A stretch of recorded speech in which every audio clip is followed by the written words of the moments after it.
ধান দেখলে হাসে কৃষকের প্রাণ, সেই কৃষকের প্রাণ সোনালী ধানের আবেশে ভরে ওঠে আনন্দ চিত্রে। আজকে দেখেন বৈশাখ মাস আসলে আমাদের ফল ঐতিহ্যবাহী খেলার মাঠে এই ধানে বনে কৃষকেরা নিয়ে আসেন এক আনন্দ চিত্রে। এখানে দেখেন এই গ্রামটি হচ্ছে দক্ষিণ পোল এরিয়া। এখানে একটি গুচ্ছগ্রাম দেওয়া হয়েছে এই খেলার মাঠের মধ্য দিয়ে। এই খেলার মাঠের মধ্য দিয়ে এই গুচ্ছগ্রামটা দেওয়া হয়েছে। দেখেন বিশাল বড় মাঠ, যেখানে একটি গ্রামের মানুষ এখানে বের হতে পারছেন না।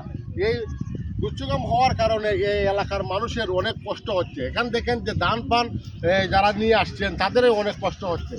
আর এই ধান পান নিয়ে এই বৈশাখ মাস আসলে পরে এটা যেন একটা ধানের বনের একটি সরঞ্জাম হয়ে ওঠে। আর সেই চিত্রের মধ্য দিয়েই আজকে আমাদের গ্রামের এই মাঠটি যেন একটা নিঃশ্বাস ফেলানোর জায়গা। এই নিঃশ্বাস ফেলানোর মধ্য দিয়েই আজকের এই মাঠটি আমাদের জন্য হয়ে উঠেছে এক কৃষি উপকরণের মাঠ। এই কৃষি সম্প্রদায় যারা আছেন তারা এই মাঠের মধ্যে বৈশাখ মাসের মধ্যে ধান বন নিয়ে আসেন, তা ঠিক আছে, কিন্তু ওই অঞ্চলের গ্রামের মানুষ এবং যারা কাজ করেন মাঠের মাঝে খেলাধুলা করেন, এটার জন্য অনেক বিঘ্ন ঘটছে। এখানে এই দেখতে পাচ্ছেন এখানে গুচ্ছগ্রামটা দেওয়ার কারণে, এই গুচ্ছগ্রামটার কারণে এই অঞ্চলের মানুষের বড় বিঘ্ন হচ্ছে। তাই বর্তমান সরকার এবং বর্তমান এই হবিগঞ্জ জেলার এমপি মহোদয় আলহাজ্জিকে ঘোষবাড়ির কাছে আবেদন যে এখানে গ্রাম অঞ্চলের মানুষের চলাফেরা পর্যন্ত কষ্ট হচ্ছে। এখানে ছোটো ছোটো বাচ্চাদের বা খেলার সামগ্রীর জন্য এখানে খেলাধুলারও বিঘ্ন করছে।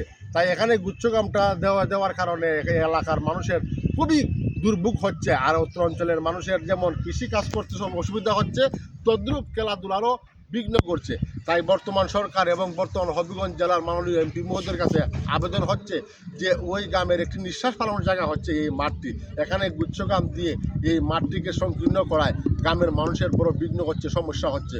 তাই এদিকে একটু দৃষ্টিপাত করার জন্য আমি বর্তমান সরকার এবং বর্তমান হবিগঞ্জ জেলার এমপি মহোদয়কে নিকট আবেদন জানাচ্ছি, জোর দাবি জানাচ্ছি এখানে গুচ্ছগ্রামটা একটু বিবেচনা করার জন্য। ধন্যবাদ সবাইকে।